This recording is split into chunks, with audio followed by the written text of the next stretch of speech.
Bienvenue sur le podcast Le Switch, c'est la pastille, vous êtes avec Stéphane. Je te propose de partager ensemble nos challenges, car il y a fort à parier que tu n'es pas si seul que tu le crois. Toi aussi, tu t'es demandé quelle était la recette du succès en entrepreneuriat ? Le parfait business plan, le parfait business model, le parfait outil ? Petit spoiler, il n'y a pas de recette toute faite. Il y a autant de formules que d'entrepreneurs. Par contre, une chose est certaine, tous ceux qui y arrivent ont un état d'esprit, une vision et une mission qu'ils portent et qu'ils incarnent. Tu trouveras dans les pastilles du Switch des réponses ou des pistes à tes interrogations et rien que pour cela, ça vaut le coup de s'arrêter un moment. Les épisodes parlent d'une problématique, d'un constat ou d'un partage sur l'entrepreneuriat ou la vie d'entrepreneur. Je te souhaite une bonne écoute et j'espère que tu apprécieras cette pastille. On te parle tout le temps de chiffre d'affaires record, de croissance fulgurante. Ça claque, non ? Mais je vais te dire un secret d'entrepreneur. Un gros chiffre d'affaires, ça ne veut pas dire que tu roules sur l'or. Ça ne veut même pas forcément dire que tu réussis. Aujourd'hui, on va parler, tu l'as bien compris, d'un sujet qui dérange, le chiffre d'affaires. On va voir pourquoi les chiffres qui comptent vraiment sont souvent ceux qu'on ne regarde pas. On nous a appris à mesurer la réussite d'une entreprise avec un seul indicateur, le chiffre d'affaires. Plus il est élevé, plus on considère que le business va bien. Mais est-ce que gagner beaucoup signifie vraiment réussir ? Combien d'entrepreneurs affichent des chiffres impressionnants tout en étant épuisés, stressés ou incapables de se payer correctement ? Aujourd'hui, j'ai envie de mettre la lumière sur ce que j'appelle la rentabilité invisible. Tout ce qu'on ne voit pas derrière un gros chiffre d'affaires, mais qui fait pourtant toute la différence entre un business qui survit et un business qui dure. L'illusion du chiffre d'affaires, pourquoi on y croit autant en fait ? Le chiffre d'affaires est devenu un symbole de réussite. Sur les réseaux, dans les médias, dans les pitch business, on met souvent en avant « j'ai fait 100K cette année, j'ai dépassé les 500K, objectif 1 million ». Mais très rarement, on parle des charges, des marges, du temps investi, du stress généré. Le chiffre d'affaires est visible, facile à comprendre et valorisant, mais il ne dit rien de ce qui reste réellement à la fin. Deux entreprises peuvent afficher le même chiffre d'affaires et avoir des réalités totalement opposées. Imagine, tu vends pour 1 million d'euros de produits. C'est impressionnant, n'est-ce pas ? Mais si pour vendre ce million, tu as dépensé 1 500 000 euros en production, marketing, salaire et frais divers, eh bien tu es dans le rouge. Le chiffre d'affaires mesure la taille de ton activité, pas sa santé. C'est comme si tu mesurais la hauteur d'un immeuble sans vérifier s'il a des fondations solides. Beaucoup d'entreprises à forte croissance se retrouvent en faillite parce qu'elles dépensent plus vite qu'elles n'encaissent ou que leurs marges sont trop basses. Le succès, c'est ce qui te reste dans la caisse à la fin du mois, pas ce qui transite. Un gros CA, petite marge, c'est le piège silencieux. Un chiffre d'affaires élevé peut cacher beaucoup de choses. Des charges qui explosent au niveau des prestataires, des outils, des locaux, de la publicité, la sous-traitance.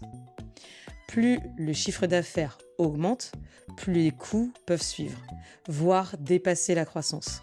On a également la question du temps non rémunéré. Trop d'heures de travail, une dépendance totale aux dirigeants, peu ou pas de délégation. Quand ton business te prend toute ton énergie mais ne te nourrit pas, il y a un problème. Une pression permanente, des obligations de vendre toujours plus, peur que la machine s'arrête, le stress de la trésor, c'est là que la rentabilité devient invisible, mais bien réelle dans ses impacts.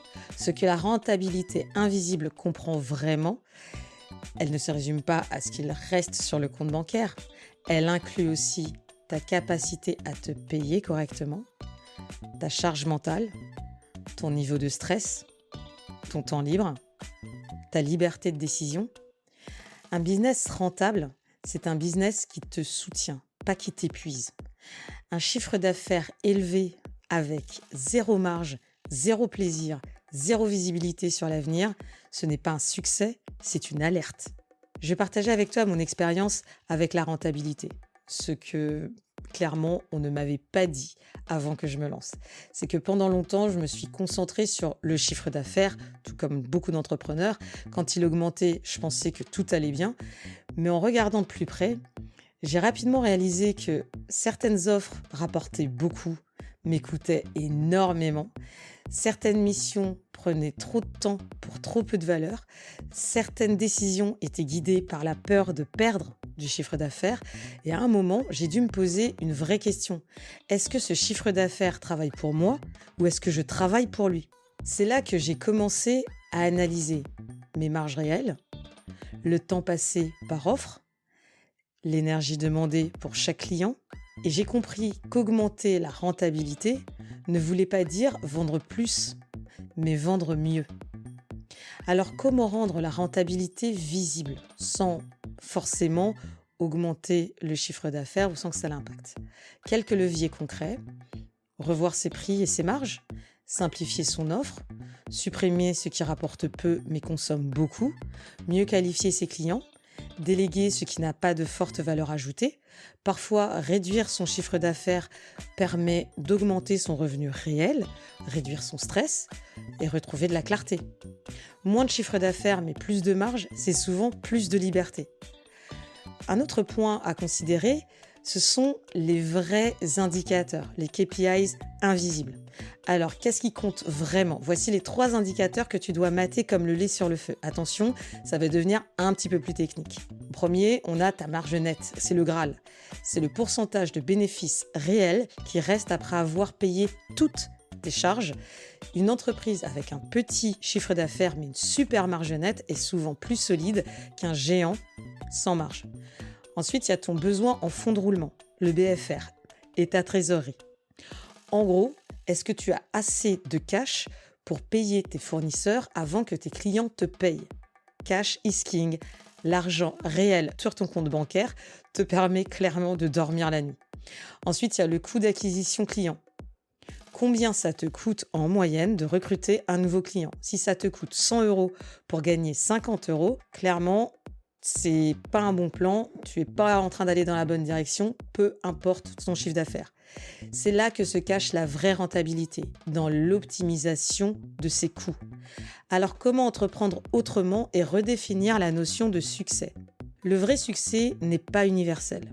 Pour certains, ça va être la croissance rapide, la reconnaissance, les gros chiffres. Et pour d'autres, ça va être la stabilité, la liberté, l'alignement, le temps. En réalité, il n'y a pas de bon ou de mauvais objectif.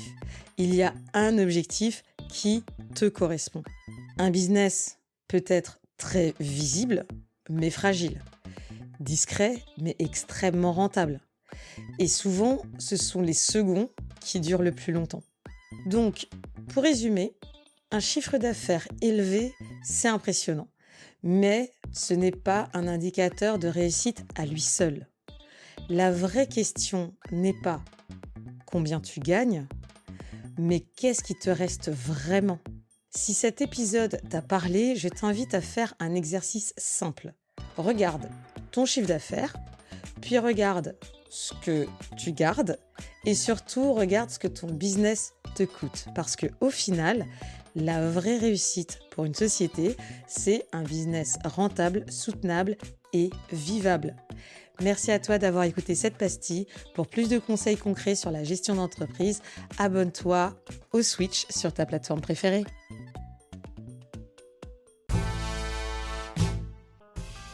C'est la fin de l'épisode. Comme disait Peter Drucker, chaque fois que vous voyez une entreprise qui réussit, dites-vous que c'est parce qu'un jour, quelqu'un a pris une décision courageuse. Si vous avez aimé le podcast, mettez 5 étoiles et si vous connaissez quelqu'un que cela peut aider, surtout partagez. N'hésitez pas à me faire part de vos commentaires et retours en message sur mon compte Insta Stéphane_le Switch.